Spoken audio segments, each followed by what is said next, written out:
and right into the stretch. Looking back and throws up the middle. Rose is on his way around. Picked up by Otis. Here comes the ready or not. Here comes the voice from the south. Here comes the ready or not. How you like me now? I say, here comes the boom, ready or not. Here comes the voice from the south. Boom, here comes the boom, ready or not. How you like me now? You don't live in Cleveland, you live in Cincinnati.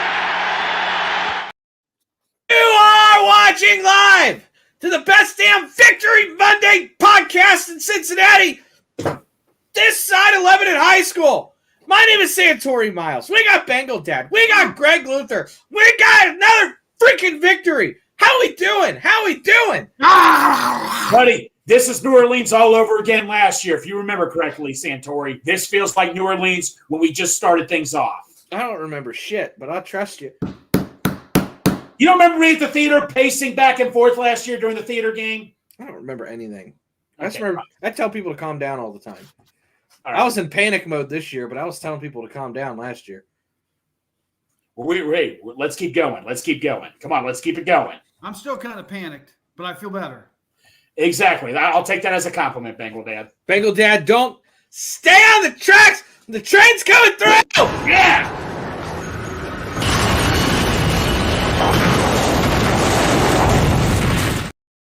That little freaking red bird didn't know it hit him. They thought, oh, Joe Burrow can't do anything. And then here comes Shiesty, rolling around, scrambling, dipping and diving, weaving and dunking and throwing 3 touchdowns. All to Chase, who, by the way, over the last 3 weeks is probably the best receiver in the NFL. Absolutely. Absolutely. But before we get into all that, Yes. Oh, no. we need to go over our picks. Oh, Because we kind of had a shitty week as a group here. let's do that fast. Oh, Let's go through the picks fast. We'll do it fast. We're trying to get out of here by 8 tonight. I think we'll make that. We'll make that. I'm going to turn my head around. I can't deal with the picks. This week's game picks. How do we do? Brought to you by, see how I do that? BTYB. Brought to you by Three-Way City. I don't know who's got the thing. James normally reads it. Something about bringing the sights and sounds and culture of Cincinnati directly to your shirt and your face with the hat and the jacket. Three-Way City. Don't cheat. Have a three-way. I got pictures here somewhere. I'm really sorry, Adam. I shit the bed on this one. Where are all the pictures? I don't know. James. Well, no, here, I got a picture. Three-Way City hat. Three-Way City. Three-Way. There's Adam. Buy his stuff. He's a good guy. We love him to death. Three-Way City. So how do we do on our game picks? Well, I tell you, not great. Bears and Commanders. Bengal Dad, Cincy James, and yours truly all took the commies. Wait, I took the Bears? Greg, you took the Bears. You went for a shot in the dark. Why did you do that? I have no idea. That. Jags and Bills. We all took the Bills. Where's Cincy James? Clean sweep.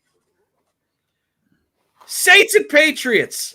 Greg, you took Bill Belichick, and he said, there is some guy on a Cincinnati podcast that took me this week. I'm going to make him look dumb. You shouldn't have done that.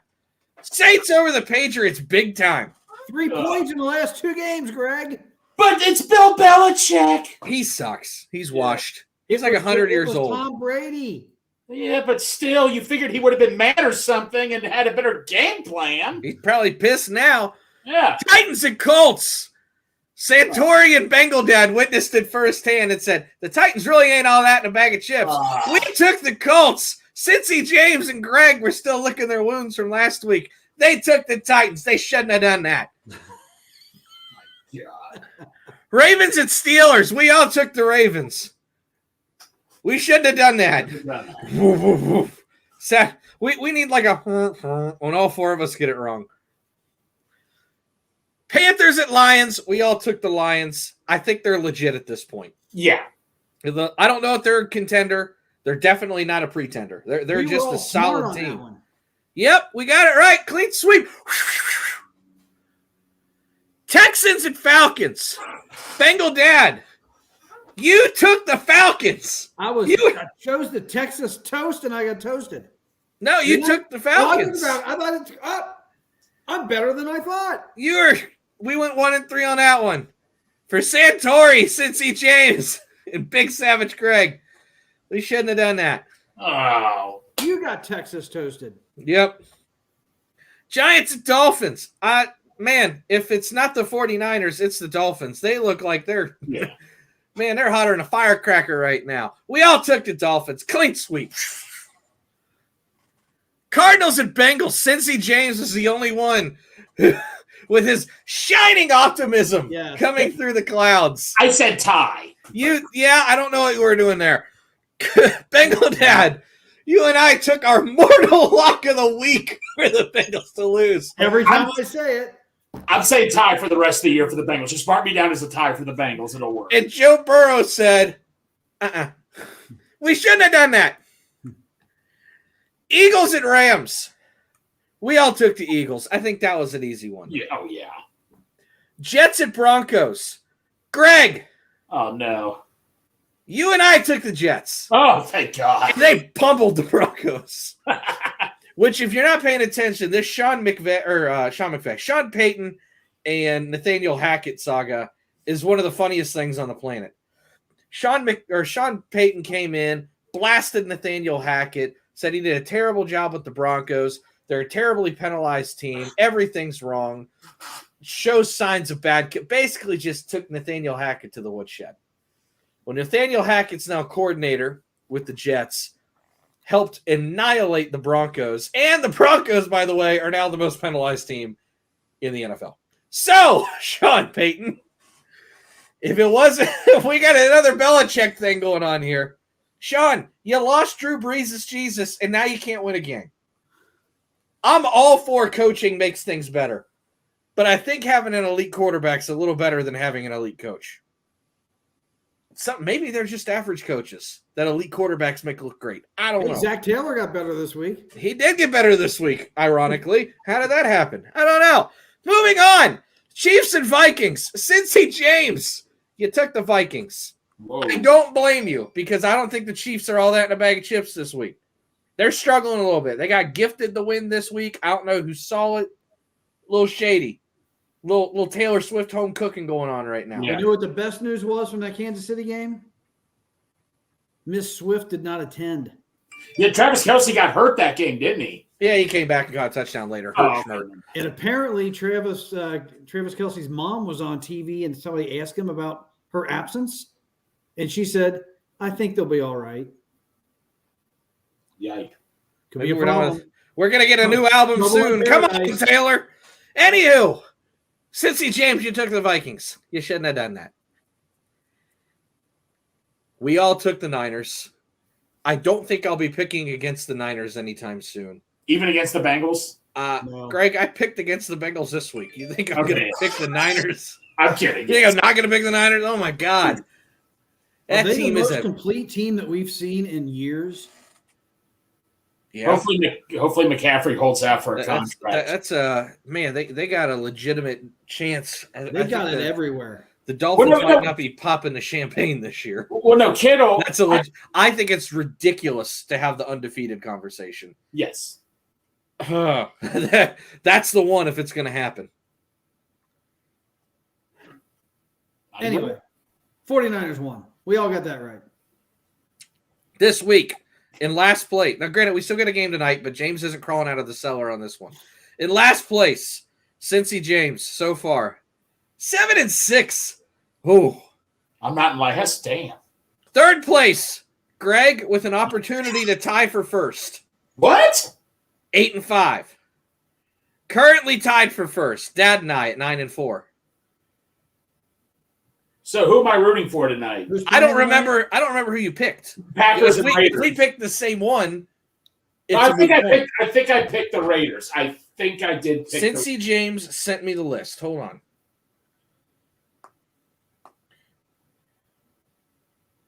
I probably took the Raiders. I could easily be wrong, though. I took the Packers. Okay. Greg, you took the Packers, which means you cannot catch me. Oh, dang it. But you can catch Bengal Dad and tie for second place because he took the Packers. Raiders, you mean? Yeah, other way. I took the Raiders. Yep. That means I'm going to win this week. No, you're not. Yeah, I am. Who's their quarterback? It doesn't matter. Jimmy G.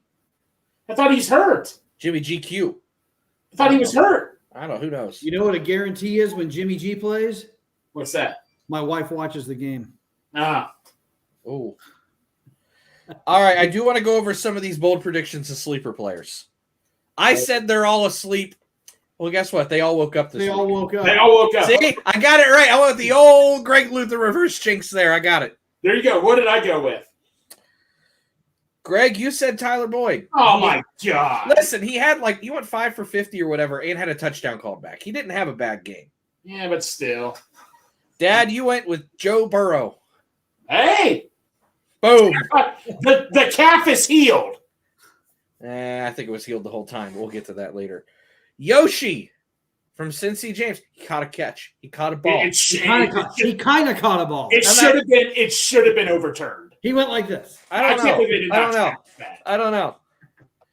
Cincy James' bold prediction said 2 takeaways. We had 3. We had 3. Hey! Greg, you said 5 sacks. I I think think- Didn't we? We had 3 or 4. I gotta look. Oh, I'm so close. Trey Hendrickson had 2.5 by himself. So, Bengal Dad, you said 100 rush yards for Mixon. Listen, Missed Yeah. it by that much. he had 100 all-purpose. I'm pretty sure, or like 95. I'll give it to you. That's a big game. He was doing well until he got to the goal line. I said a trick play in the first half. They tried for the flea flicker. I don't remember if that was in the first half or not, That was the second half. but they tried for the flea flicker. I'm gonna go 3 with that sacks. one. It was 3 sacks. It was 2.5 for Hub. Someone had a half a sack, which was, I believe, Hubbard. BJ It was Hill. Dax. It was Dax. Oh, Dax did? I thought BJ Yeah. Hill got in there. All right. No, whatever. no. Did we or did we not have a Powerball? Did Bengal Dad have a Powerball? Did not Powerball. Oh, all right. With that being said, little this week, couple bye weeks in there, so we'll see how we regroup. We'll have our picks Wednesday coming up. I haven't been putting any of these comments on there. I'm getting ready to do it now. Houday, Darth, thrilled for victory and a seemingly healthy calf. It's healthy. It's been Yes, healthy. sir. We'll get to that. Matt? No Carmen reception. Carmen might be receiving the trade block or the cut block here pretty soon. Steelers stuff happens. They're crazy lucky. Yeah, the Steelers have a winning record and look like the worst team in football. I don't get it. 1 game back from first place, we are. As bad as we're playing, we're only 1 game back. Chiefs got bailed out. Yeah, they did. Well, that was a hell of a call, wasn't it? Two things. The pass interference and, hey, put your helmet back on. I'm not going to throw a flag at you. No, so what? Recap on that. What happened? Did he take his helmet off? So, no, here's the thing. Players take their helmets off on just pure emotion. They rip them off. And he walked up to the official, and the official said, "Put your helmet back on." Instead of throwing the flag. Instead of just throwing the flag, he gave him. You've got to be kidding me. Yeah, I mean, yeah, it's a little rough. The flag that they threw, as a DB coach, I'd have been a little upset if they threw a flag on that on me. But it's the fact that it's the Chiefs. It's the fact that it was the situation it was. It's the fact that they picked it up. But it was a little tic-tacky. I'm not going to lie. I mean, the ball was like 8 feet to the left of the receiver. I don't know if he'd have caught it if he wasn't even being covered. And they were both kind of just locked up standing there. It's not like he tackled him. He didn't really pull his jersey. They were just kind of – they were I dancing. think the thing is he never turned around to look for the ball. Right. But it's not like there was vicious contact either. It was just It's one of those things where if I'm the receiver, I'm going, really? And if I'm the DB's coach, I'm going, how can you call that? I've seen it called for less. I've seen more not called. It's kind of in that area. But, yeah, we probably do need a left guard upgrade. We'll get into that in a second. Maybe Dustin asked, has Reader begun to hit the age cliff? We'll get into that too. But No, he's had a couple sacks. But let's get into the Bengals Cardinals recap. We can actually talk about the game now. Brought to you by. Wait a minute. I don't know where all this shit is, James. There it is.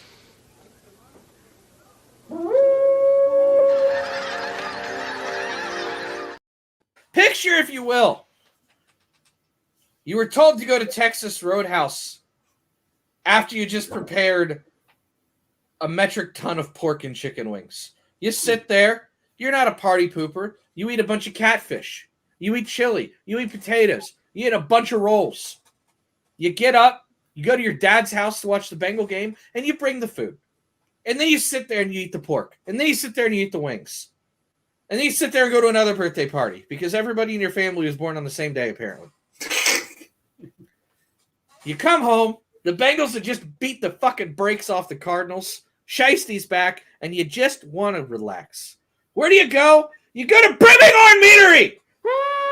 Use our code HOODAY9 to get 15% off 2 bottles or more. Basically covers shipping. Most of the bottles go to all 50 states, including you, Montana. And they win awards. They won the Small Delaware Rural Small Business Rural Delaware Award. They did it. And they're Bengal fans. Let's get into this recap. Got some numbers for you. 3 bills for Joey B. Moving around. Not a number. But if there was a number, it'd be a 10 out of 10. He looked like old Shiesty. I think he's healthy. I think he was healthy. We'll dive into that.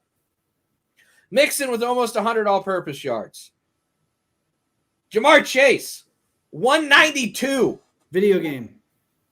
He has had, in his last 3 games, 406 yards.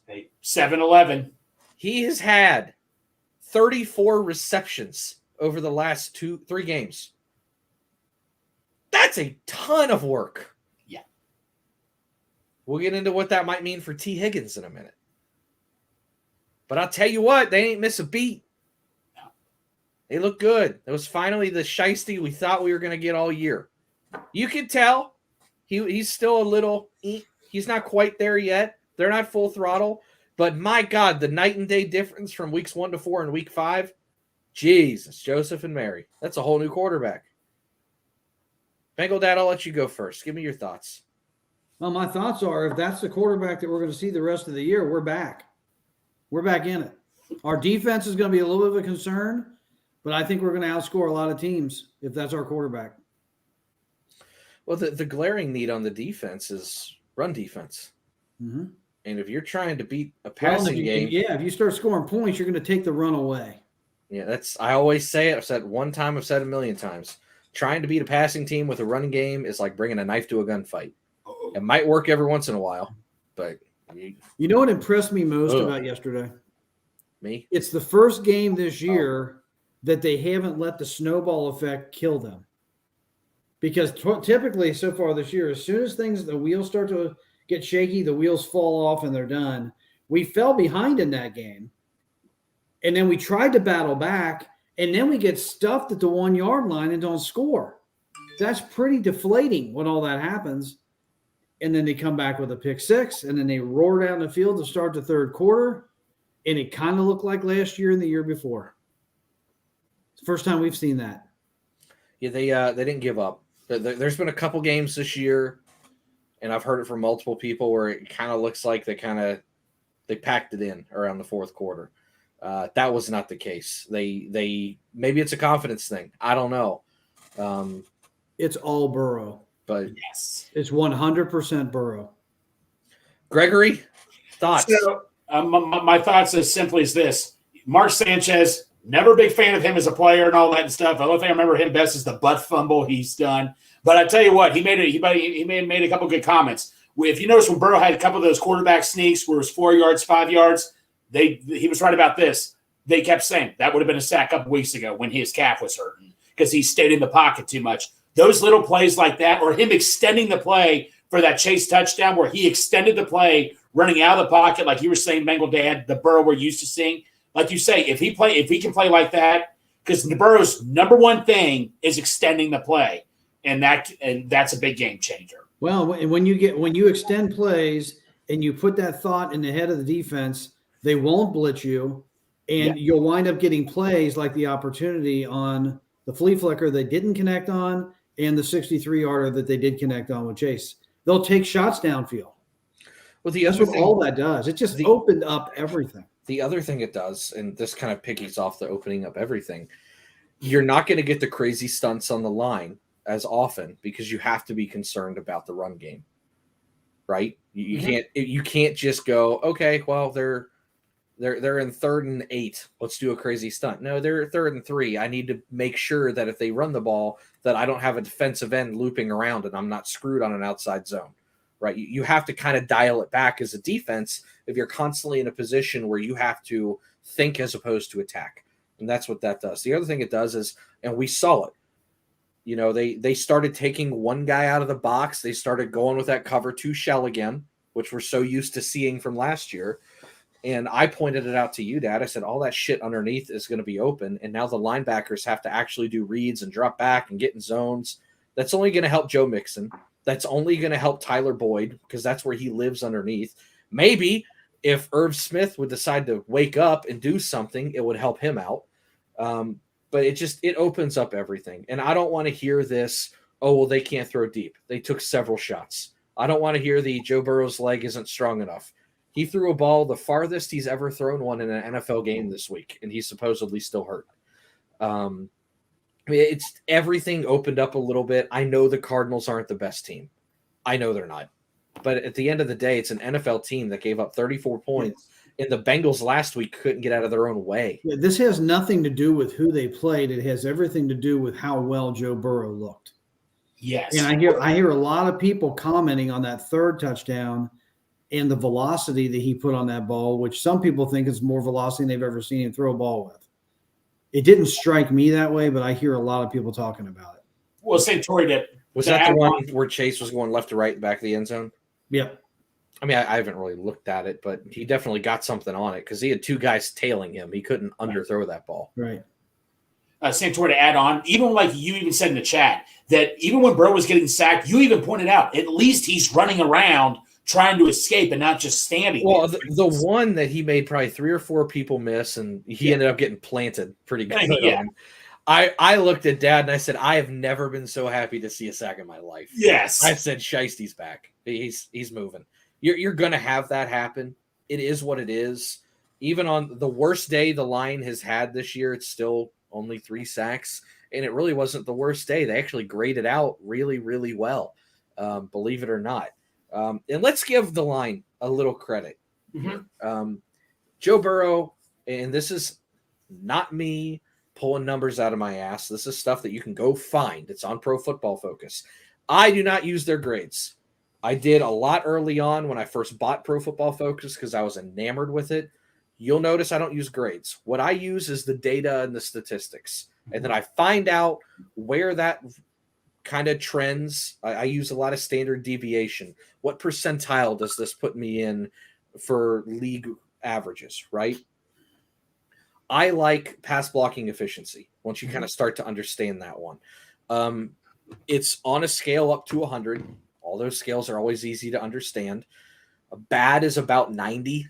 Like 90 is really, really, really bad. That's a bad scale then. Yeah, I know. Why do they do that? If it's all within 10 points, it should just be 1 to 10. Right.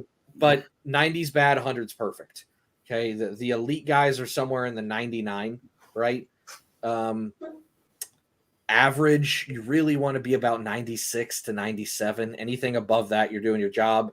Anything below that is right. So let's call 96 the Andy Dalton Mendoza line. We're all kind of familiar with that. If you're above a 96, great. If you're below a 96, you need some work. Almost every single Bengals offensive lineman is about a 96. They don't have anybody that's a 98 or a 99, but what they have is they have several guys performing at least an average level. Okay. You have Joe Burrow. The other stat that I look at is pressure percentage. what percentage of your dropbacks, now granted that can be a little bit of a skewed number depending how fast you get the ball out, but what percentage of your dropbacks are you being pressured? Okay. If you are above 35%, it is a problem. Worst in the NFL right now is I think 46, 48%, and that's Justin Fields. Best in the NFL right now is 13%, and that's Tua Tagovailoa. Okay? Joe Burrow is third least pressured quarterback in the entire NFL at 19%. No one's getting near him. Part of that's the quick release. Part of that's the fact that you effectively have an average pass blocking offensive line. The other that number should go down the healthier he gets. Yes and no, because Joe holds onto the ball now and runs around a little bit. So you're going to see some bullshit. Yeah. Last week, Joe Burrow doesn't take that sack where he's running around in the backfield. Keep that in mind. You are going to have some of that stuff. That's still an excellent number. If you're below 30%, 25, 26 is kind of average, great. If you're below 20%, awesome. Joe's below 20% right now. And he's dead average, like right in the middle on pressure to sack percentage, which is how many of the pressures convert into sacks. So before in years past, it was, well, his pressure rate's still fine, but his sack numbers are through the roof. That's because when there was a pressure, it was like a free runner taking a free shot, and there's just no time to react. You're not seeing that anymore. They're still having some issues on the interior. There's still some stunts that mess them up. But you got to remember, how many times are we seeing teams blitz and bring extra heat over the last 2 to 3 weeks? All the time. It's a ton. And the pressure rate's still low. Give the line some credit. They are holding up. It's not a brick wall. It's not a steel curtain. It isn't anything like that. It's kind of a rickety dam, but it's holding up. They're doing their job. Well, we talked about that for the last couple of years. If we could just get the offensive line to average, we're going to be really tough to beat. So we'll see moving forward if they stay average and if Joe stays Joe, because now you got the element of the defense not playing quite as well as it has the last couple of years. Hopefully they'll pick up their game. It could be that everybody was just down with what was going on. And now that they've seen this might elevate everybody again. Well, and the best defense is having a great offense. If they're not on the field for 35 minutes a game, they might be a little better. My question to you guys is this. We were up 10-0. I'm like, man, let's keep this going. Then we're down 14-0. Let me ask you guys this. Were you guys in panic mode? Because I'm not going to lie to you. I'm like, oh, you've got to be kidding. I thought they weren't going to be able to stop the Cardinals at that point. I was disappointed. Yeah. But it was kind of the way I felt last year of Joe's healthy. Yes. And it was kind of that thing of if I can just keep going. Because the thing that killed me, and I think it was when they were down 14-10, and I tweeted this out there. They ran on 2nd and long, and it got to 3rd and long, and then Joe got sacked. And I was like, okay, Zach, you know your line's not holding up great today. You just ran on 2nd and long, which means you're most likely going to be in a 3rd and long, 3rd and medium passing situation, and they were not in 4-down territory. Running on 2nd and long is an absolute indictment, and it is negligent to your quarterback's health. You've got supposedly a hurt quarterback, and I keep saying supposedly because I'm not sure how hurt he actually is. And you've got an average line. That is what they are. They're average. By every metric you can find beyond a PFF grade, they are average. Okay? You got an average line that's getting the blitz the hell out of them, and a quarterback who is kind of healthy. Why are you putting them in a spot to where they don't have to react, that they can just attack? It's now, granted, I put that out there and I said, let's see how many times he does it again. He didn't do it a single time. If you only have 1 or 2 plays during the game that I'm questioning, you did a good job. I didn't have an issue with the play calling either. But it's probably easier to have good play calling when you got Jamar Chase catching everything this side of the equator and Joe Burrow's healthy. So, like I say also, another thing I want to point out, Joe Mixon, he didn't get 100 yards rushing like we thought he would, but Santori, I want both your takes on this. Every yard, though, he's gaining means a lot. He is fighting for every yard. He's not scared anymore to stand, to be patient. He's like doing what P. Ryan did last year. He's just running up the middle, man, pounding for every yard. That's what I wanted to see from Mixon. And I'm so happy to see that. He's definitely not hesitating. Mm-hmm. He's not missing gaps as much. He still does every once in a while, but everybody does. As frequently as he was. He's making people miss like he hadn't last year. That's the big thing. He's not getting hit 2 and 3 yards in the backfield either. The run blocking's still not good. If there's one thing I could fix immediately about this team, one, it's the defense. Yes. 2, if it's anything on offense, it would be the run blocking. Yes. But for the run blocking he's currently getting, he's still at 4 yards a carry for the year. He's still on pace to rush for over 1,000 yards. And keep in mind, everybody's like, 1,000 is not much. Well, he was only getting like 10 or 12 carries the first couple weeks. So, I mean, they're hard-earned yards. He's definitely not hesitating. He's not just kind of falling into it. I mean, he's not quite as battering ram as P. Ryan was, but he's a lot closer to that than he was last year. He's definitely grinding out some yards. And it's very much appreciated. I told my dad, I'm like, I'm never going to be thrilled about 2nd and 7, but it sure beats 2nd and 9. And I'll be okay with 2nd and 7 almost every time. Absolutely. Yeah, he's definitely running harder. He is running with a little more decisiveness than he was last year. They still miss P. Ryan, though. They miss somebody at the goal line. They cannot – they're going to cost themselves a game or so if they can't score inside the 5-yard line. You got to get 7 every time you're in that situation. And giving it to him is like he might get a yard, he might get 2, but the closer he gets to the goal line, the harder it gets. And he's just not that kind of back. They got to find something different. Well, Bengal Dan, I mean, here's one way of looking at this. Yes, we got stopped short of the goal line, but look, we pinned him back, man. We pinned him back in the end zone with getting the interception. I mean, in a way, it all worked out. I mean, obviously we can't say we don't regret going for it. Yeah, we got bailed out on that. We definitely got bailed because we didn't do anything to cause that interception. The guy went right through the receiver's hands. No, Dobbs. Well, see, we were putting pressure on Dobbs. Dobbs, man, I would say that was 80% on the receiver. They did do a double slot blitz. They brought one from each slot. One was a walked-up safety. One was Mike Hilton. And Dobbs threw that ball way too hard. Yeah, he threw it too hard. It came out of his hand like a duck, and it was high. If he throws a normal calm ball, it's about an 8-yard, 10-yard completion. I just wish the Bengals – He did get heated up a little on that. I wish the Bengals could scour some free agent list, something, and bring somebody in just for short yardage. Because when you get to 3rd and 1 and you're on the 40-yard line, I still don't trust that Mixon's going to get it, and you probably don't want to put Burrow in the old tush-push situation with his leg. You really don't want to do that. You got to find somebody that can just put their head down and go. Fournette. Fournette's available. I wouldn't be against it. He can't cost you much. No. He's LSU. Kieran would definitely want him, Santori. Yeah, he would. There's something got to be going on. I don't necessarily disagree with the idea of Fournette. I know I want the same thing you want. I need a battering ram for short yardage because it's not working right now. The other thing is with short, it's hard. This is where you'll hear me deviate from what I normally say because we get the question posed a lot. How much of a difference does it make to run under center versus out of shotgun? Middle of the field, there's not much difference. At the end of the day, there's not. Short yardage situation, it makes a world of difference because that forward momentum, especially if you're just trying to push and get this much, means everything. The issue is the Bengals never go under center, and when they do, it's like a guaranteed run.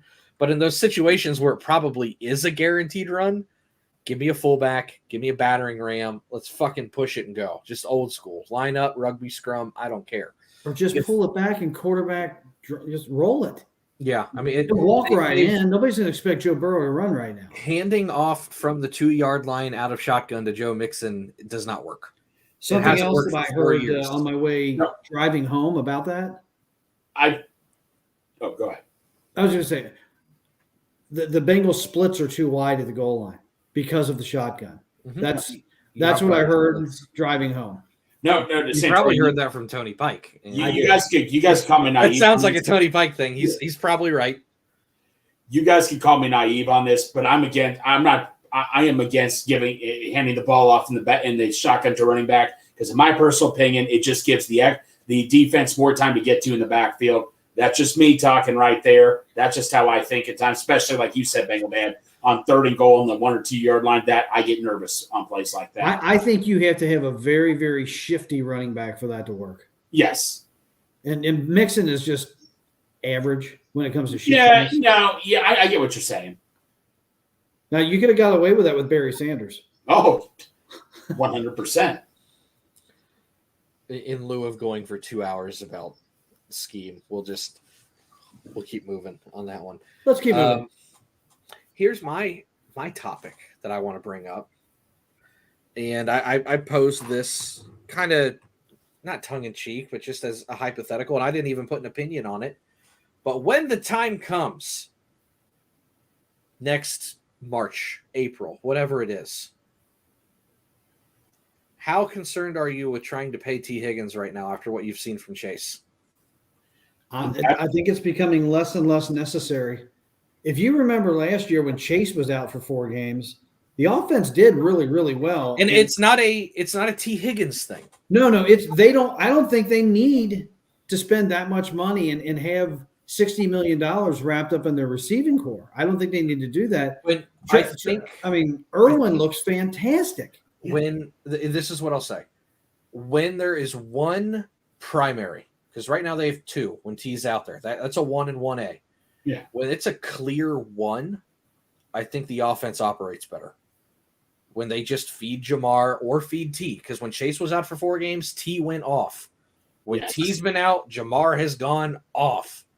Because remember, the game that he went off this week, Arizona, no T. When he blew it up against the Rams, T got hurt and was out. The only game that Jamar hasn't gone off when he's by himself was that shitball of a game in Tennessee where everything went wrong.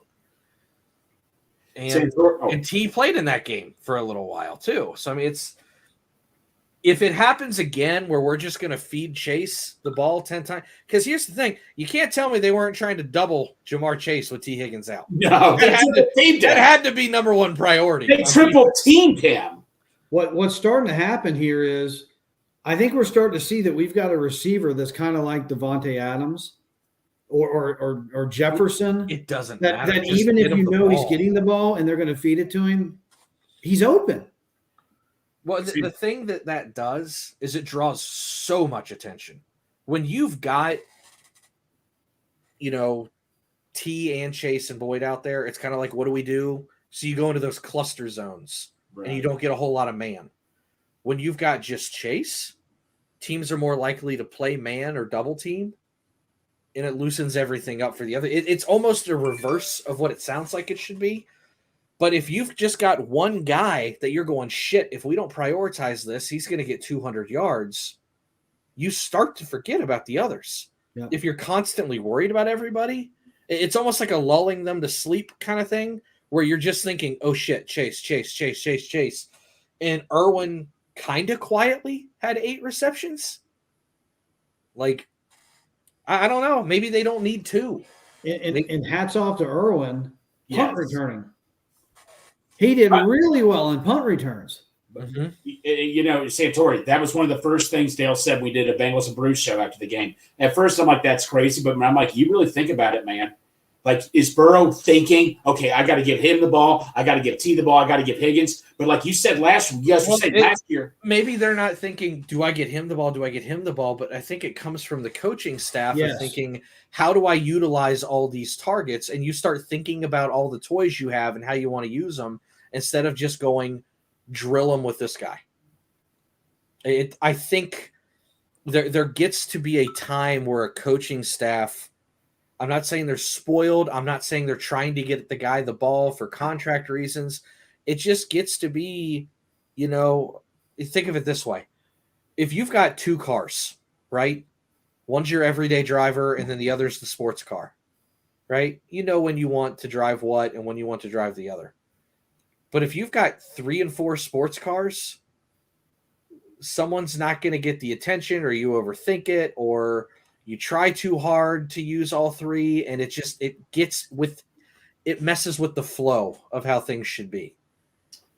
But my question is, you look at Waddle and Hill, they find a way. I mean, you look at Devontae Smith and AJ Brown. That's two. We're talking 3 and 4 right now. That's true, yeah. You're adding – the Dolphins don't have that one running back that they absolutely have to feed. They've got all kinds, right? We have a running back we have to feed, and you got 3 receivers, okay? The Dolphins don't really have that dynamic tight end. The Dolphins don't have a third receiver, in my opinion. They got 2 guys out there and Tua. That's true.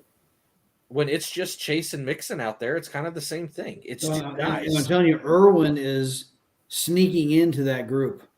Mm-hmm. I think he's about as good as Boyd at this point. Why have we been using Irwin earlier in the games is what I don't understand. Well, it's because of Chuck Jones, I think, right? Or it's because of Boyd, T, and Jamar. Here's the thing. What personnel set do you want to run majority of the time, Greg? Because when you run, and I'm not being mean. I'm just it's okay. I'm asking what you would want to do. Because whatever you run as your bread and butter, that's what you're going to be out there and probably 75% of the time. You do that because you want to be able to no huddle. You don't want the defense to be able to substitute. So what personnel grouping works best for you? Right. Okay. You're going to have a running back. Yes. And you probably are going to have a tight end. Yes. Okay. Now I'm down to 3 receivers. Who are you taking off the field? I mean, you can't take any of them off the. That's where it comes down to. It's not that they don't like it. It's the moment you start putting Irwin in, one of those 3 is coming off the field, and T's in a contract year. I know he doesn't talk about it. He'd be pissed about start getting benched in a contract year. He's probably already pissed that he's hurt in a contract year. Yep. Jamar Chase, second best receiver in football, in my opinion. He's not coming off the field. Hell no. Boyd's making $10 million. I mean, what do you do? Do you scrap the tight end and go with 4 receivers and tell Mixon we're spreading it out? I mean, it gets tough. But I mean, we really didn't use the tight ends much. Did you guys ever recall seeing a tight end at all in the game? Maybe they use them to block more than anything. Who was in most of the game? A tight end? Did Irv Smith even play? Irv Smith played the entire game. That's how bad he is. Oh my God. Can we? I'm done with Irv Smith. And I'm not trying to take a victory lap. I hope the best for Irv Smith. I wanted him to be a 500-yard guy. I really did. But all I heard when we got rid of Hayden Hurst from a certain group of Bengal fans was that how he's going to be the vertical threat this team needs. And I'm like, guys, again, 3rd year, 3rd different tight end. They don't do that. That's not how this offense operates around a tight end. And for everybody clamoring for Kyle Pitts, he will do nothing. He'll do disappear the same on the scene. thing. It doesn't. That's why I didn't want to draft Michael Mayer. That's why I don't care about Bowers next year or whatever his name is. Whoa, Bowers. Whoa. Now wait a minute. Greg, all the Bengals do at tight ends is block. You're going to put a Ferrari in the garage. You're wasting a pick. Move on. Kelsey would not be a Hall of Famer if he played for the Bengals. Okay, but you would find a way to use him. I'm not trying to disagree. I'm just having a friendly argument. You would find a way to use him, though, if you knew you had him. No, look at Higbee. Look at Higbee and Zach. He was in Zach Taylor's system. He ran the same system McVay ran. Look at Tyler Higbee. He's not up there with those guys, but he's still. The tight end in this offense has a limit. They are the number 6 option in this offense. It's just how it's designed. I'm not putting that many resources into it. I'm just not. Oh. All right. Then I just think you need to find a way for something. But no, you're right. I get what you're saying. Hayden Hurst was the best tight end that this team has had since Tyler Eifert was really good in 2013. That's been a decade, and they just let him go. They don't care. That's not what they want to do. That's fair enough. They want guys like Drew Sample. That's what fits. It's going to kill Dale. Drew Sample's probably the best fit for this offense. Yeah, no, well, to point out, he's the number 1 pass blocking tight end in the league, I believe. Yeah, right? I don't want my tight ends to be pass blockers, though. I want them to be run blockers. Well, that too. Yeah. Okay, we need to move on. Yeah, we need to keep moving. We spent more than enough time on this game. Synopsis, I think we are all feeling a million times better right now than we were Saturday at this time. Oh, absolutely. And I think as good as we feel now, we'll feel that much better if they beat Seattle when you go into that bye and Burrow doesn't have a setback. And then we'll just be really geared up to see how the biggest measuring stick you can have, which would be the 49ers in Frisco. Well, in Santa Clara. Yep. The one thing – oh, we have a lot of comments. I've just been completely ignoring that. I'm so sorry, guys. James is basically our engineer, and obviously he's not here. He's on family vacation, so we're we're like forgetting an entire job here. Holy cow, we got a bunch of them. Yeah. Yeah, we have two. I think should we go? I'll be engineer the rest of the way. Okay, you got it. The one thing I do want to get on to before we get too far, how hurt do we think Joe Burrow really was during all this? I thought he was pretty hurt, man, because why else would he have not been running like that? And Santori, I want to know what you think about this. I think I want to. You seem like you're thinking something here about this. We'll call it thinking and not being told. Okay, fine. This is just a technicality, yeah. I mean, it's just go with it, yeah. All right. I asked a few people moderately close to the situation if Joe could run right now, and this was Friday night that I asked probably 4 or 5 people. If you asked him to sprint, bootleg, and cut, could he? And they said, oh, without a shadow of a doubt.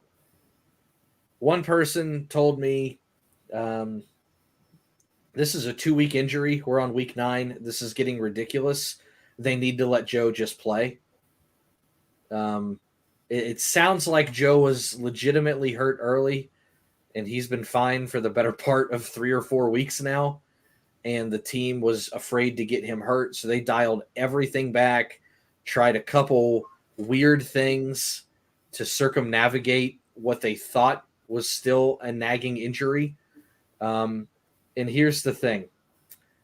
They had the shittiest game plan I've seen in a long, long time against Tennessee. And then they have a closed-door meeting, and now Joe Burrow can run. Mm-hmm. Because Joe Burrow still looked like a statue in that game against Tennessee.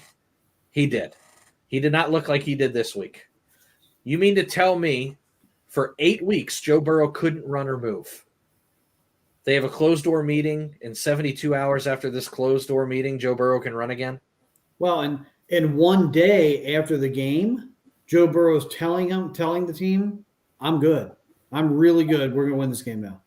One day after the Tennessee game, I'm not sure Joe's been as hurt as everybody wanted you to believe the last 4 You weeks. think so? It's not what you think, a miraculous recovery. No. Because I put it out there, what was it, like 5 days ago?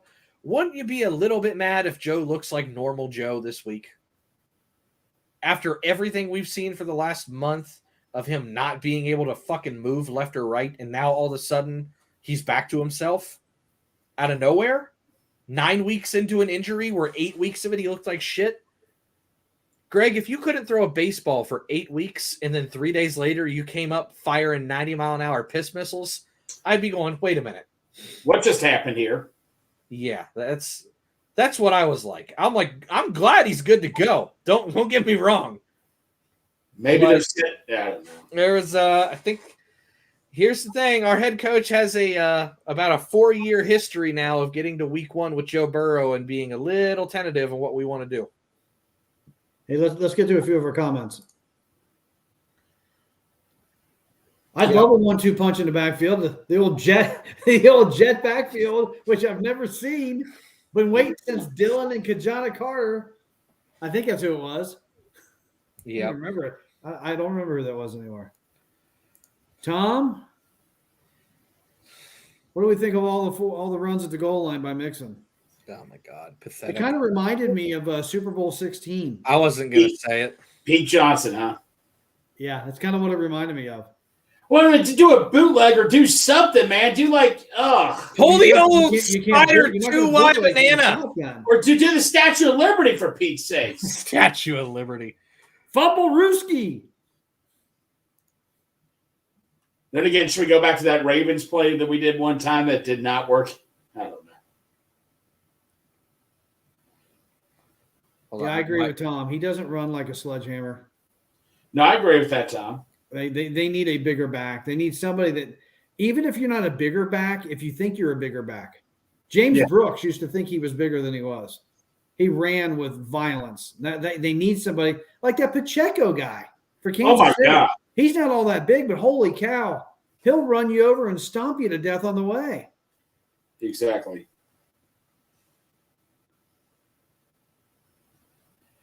Santori, should we get another spot? Travion, I was glad to see Burrow show some emotion toward Travion. We were giving No, I guess that was use your freaking head. I guess that's what it was. I was so happy. That's not what this is. Oh, so that is use the other play, or we switch plays or something. Yeah, I mean, it all kind of means the same thing. This is the universal sign for can it and go to play 2. Okay, So you call 2 plays, one's a run, one's a pass. I got you. Joe Burrow's sitting there, looks at everybody and says, can it, can it, can it? We're going to play 2. Travion, who is like this far from Burrow's face, did not hear him scream, can it? That means you're getting the ball. And then he went, okay, and ran the wrong direction. And Burrow's like, I prefer use your head. I prefer that. Same thing. It can be used twice, but it meant can it. This means play 2. Typically, play 2 is a run or a quick pass. Hey, no, not to interrupt. Should we go to our note? We still have 2 more sponsors, though. Should we go to one sponsor right now? I got it lined out. You good? We Okay, good. I took care of What that. we got here, we need to start getting Brown more touches. Oh, okay. He's talking about Chase Brown. They got to get somebody touches because Mixon's going to just wear out. They got to do something. Williams is the better pass blocker, and that's Right. why he's going to get more reps right now. Williams is a good runner too. Hey, He's okay. by the way, guys, He made a big mistake yesterday, but I certainly wouldn't hold that against him for too long. I got to point this out. Brad Robbins, once again, another good game of punting. He did have a good game. This has been probably 2-ish weeks now where I haven't had to worry much about the punting. McPherson still solid. Yep. No kicker bully today. No kicker bully today. No kicker bullies today, everybody. So regarding the T conversation we had, tag and trade, I'm not opposed. He's got to get healthy first, though. You can't get Well, anything. let's worry about that till the end of the season, but it definitely needs to be discussed eventually. You're right, Santori. Yeah. There's only like 3 guys in this roster that are untouchable. So that's just the way it is. Burrow, Chase, and Brown. I don't know. Those are the 2. I'm sure there's a third if I think about it. Maybe Hendrickson. I like what he brings a lot. Dude, he just zoomed. Somebody help me with J.D. McKissick. I'm not sure what J.D. is. That a running back or what? Mm-hmm. Okay. Didn't know if that was a law firm. Didn't know what that was. No.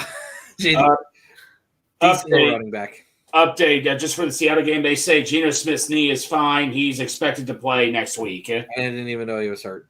Yeah, I no, knew he was hurt, but I expected him to play. But they said he's fine. Said he briefly exited the game due to a knee injury.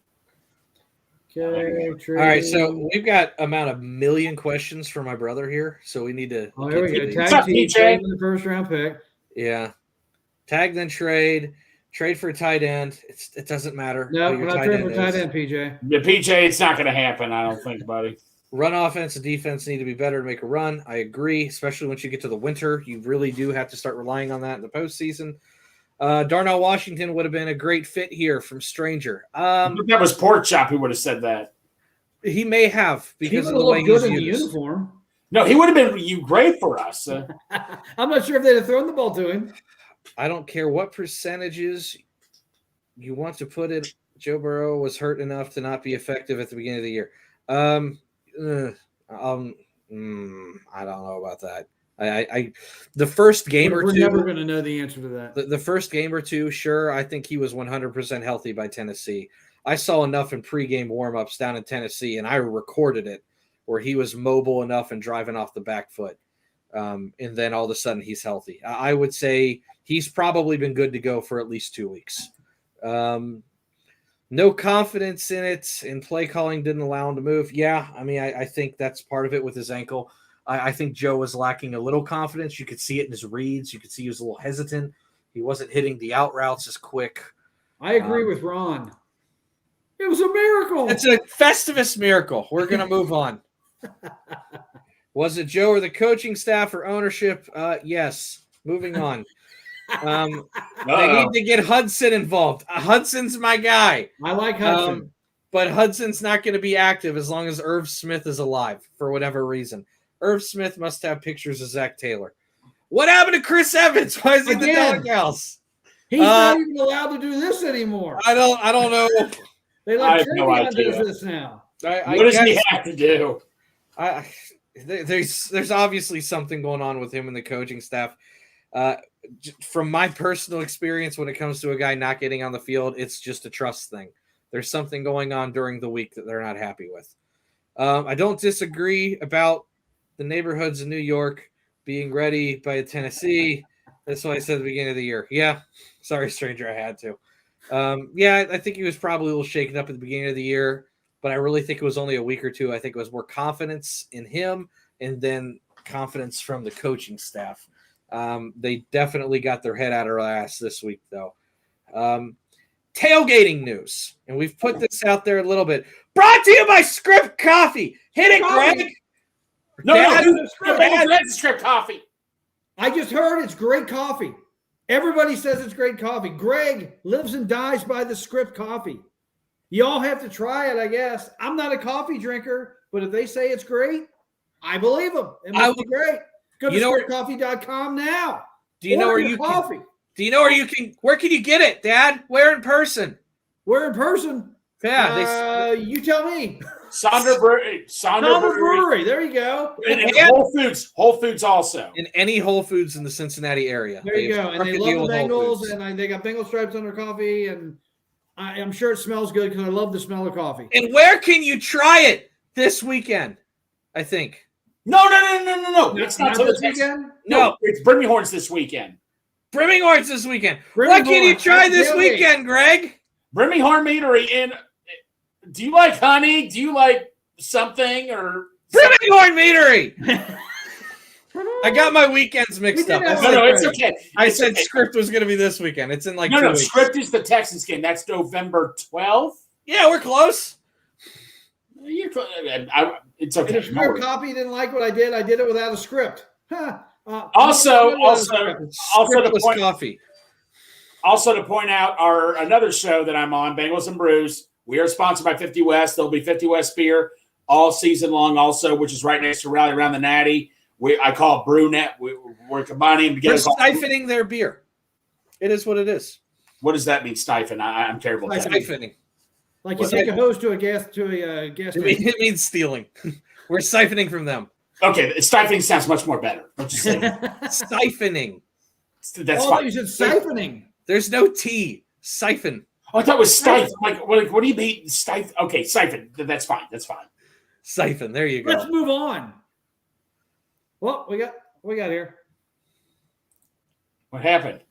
I don't mind you making fun of the voice recognition errors. Okay, that's fine. Okay, great. Paul.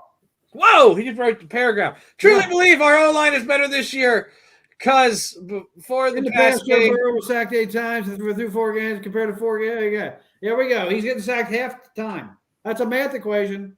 Listen, PJ, you try doing this without an engineer. There, math equation. Right. I'm a little bit late there.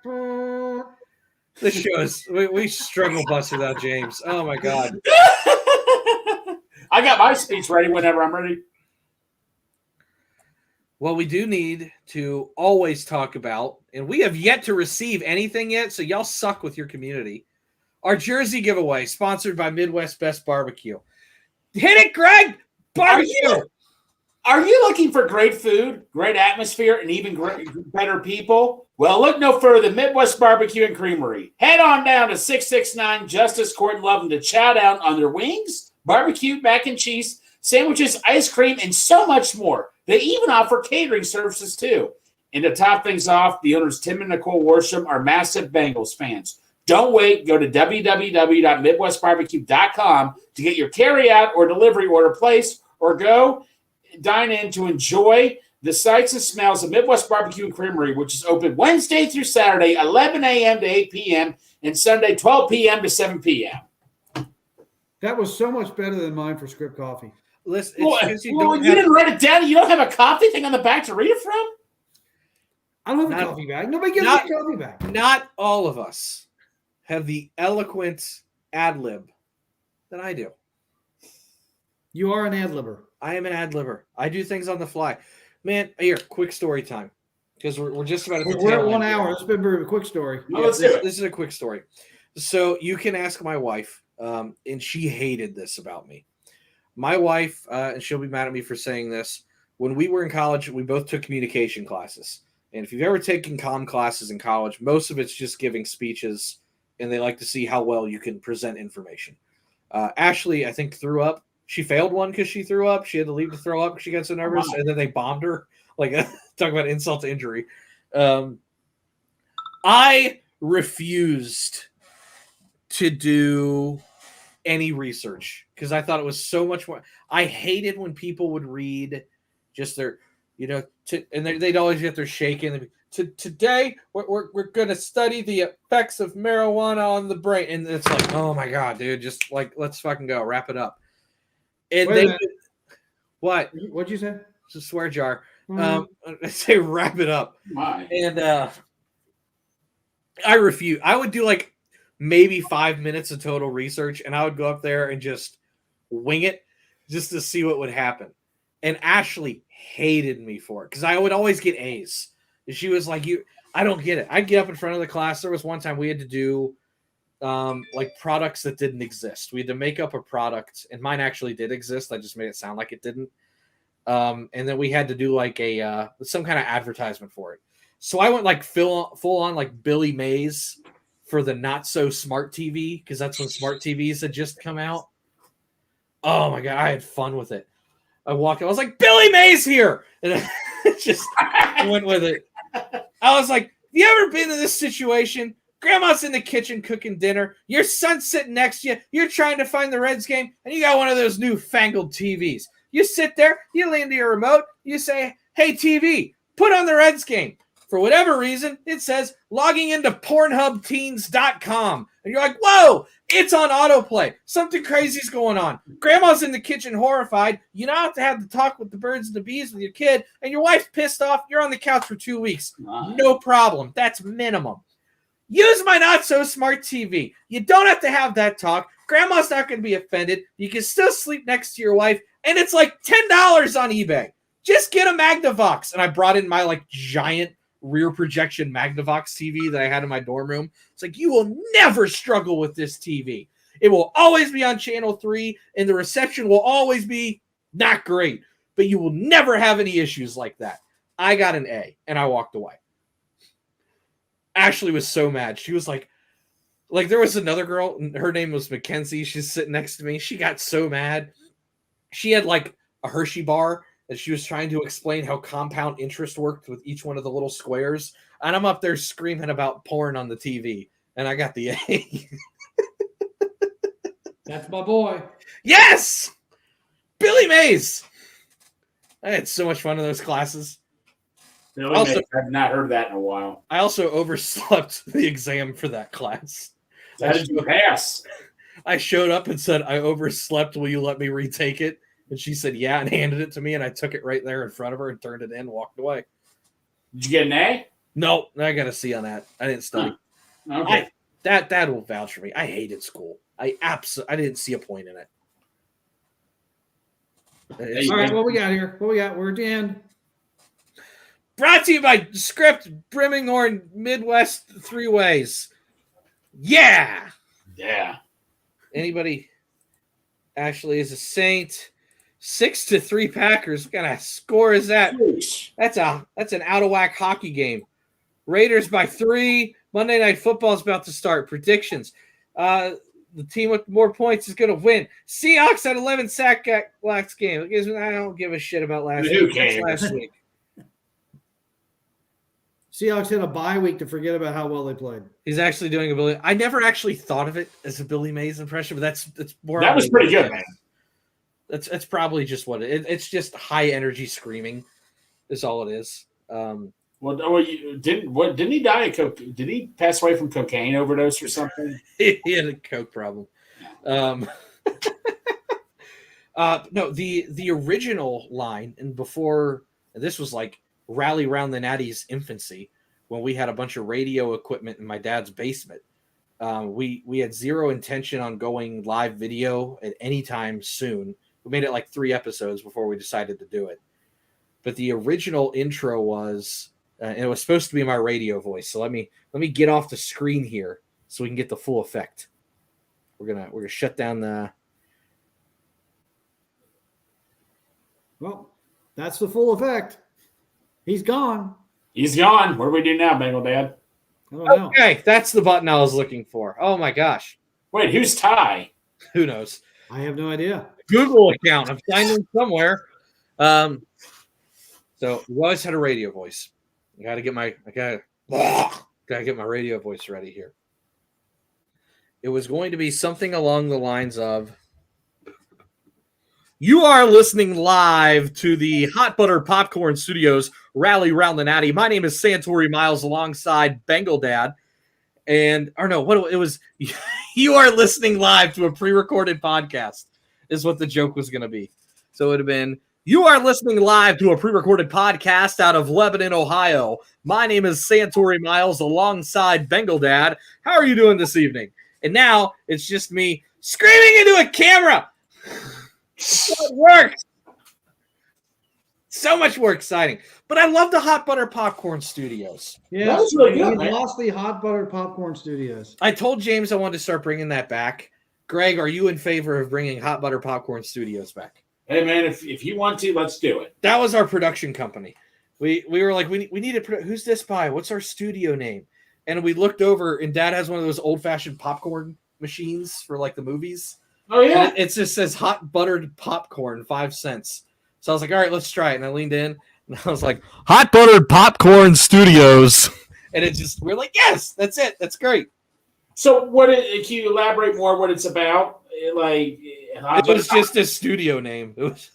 Oh, so what's the whole concept of? Okay, it's just a made. Okay, just a made up studio name. Radio stations do that. It's the whoever their sponsor is, and that's their studio. At the First Star Logistics Studio, like yes. Good Bear. We were the Hot Butter Popcorn Studios. Like Clear Channel with 700 WLW. Yes.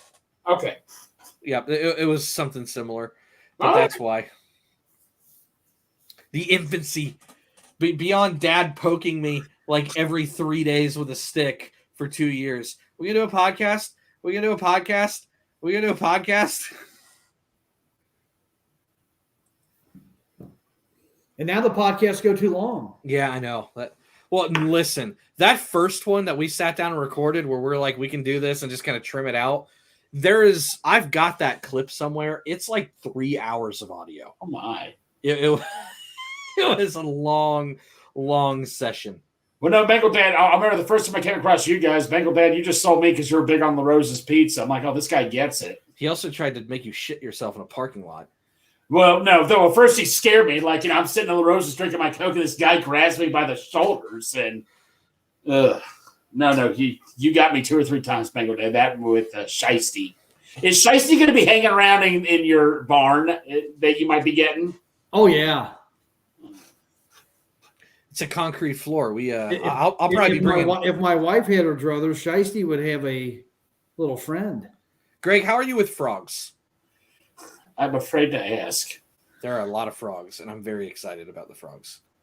Not in the barn. They'll find their way in there. They're slippery little critters. Oh. Now, but we got one final order of business. We'll jump off here because it's time for Yep. Monday Night Football. Yeah, let's do it. Bengal Dad. Yeah. I know I've got Greg's support. I've got my wife's support. I've got Cincy James' support. I've got the whole group chat support. I need one more. You're going to buy a piece of shit. When are we buying this bus? What about that bus that I sent you today? What do you think of it? Greg, you sent me a $20,000 van. What's wrong with that? I don't have that kind of budget. Oh, well, what's your budget? I'm looking like $8,000 or less. Uh, I was like, Greg, you need to take a whole zero off of there. well, it was pretty cool. It was a nice bus, to be fair. I was like, that one's really nice. I've got the call out to the apartment complex. They said any unsightly vehicles can be parked in our overflow lot. I said, well, this shit's gonna be unsightly. What a giant orange ambulance. Do you have to buy 2 parking passes because since it's going to be a big bus? I'm looking to buy like a short bus or But like one of those You like need to get the guy who parks his Bengal van at Monroe Brake Service on Beachmont Avenue, and it says "Big Sexy" on the front. If you happen to be one of our million listeners out there, contact me because I'd like to buy that thing. I'm gonna go down there and put a sticky note on it tonight. Well, no, Santori. I'm being serious with you here now. Would you use that for storage, like to store all your cooking equipment, or?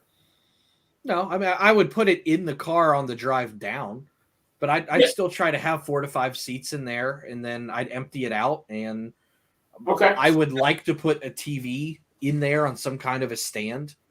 Put some speakers in it outside, and it's a nice little area. I mean, Dad and I have talked about it. It's something we definitely want to do.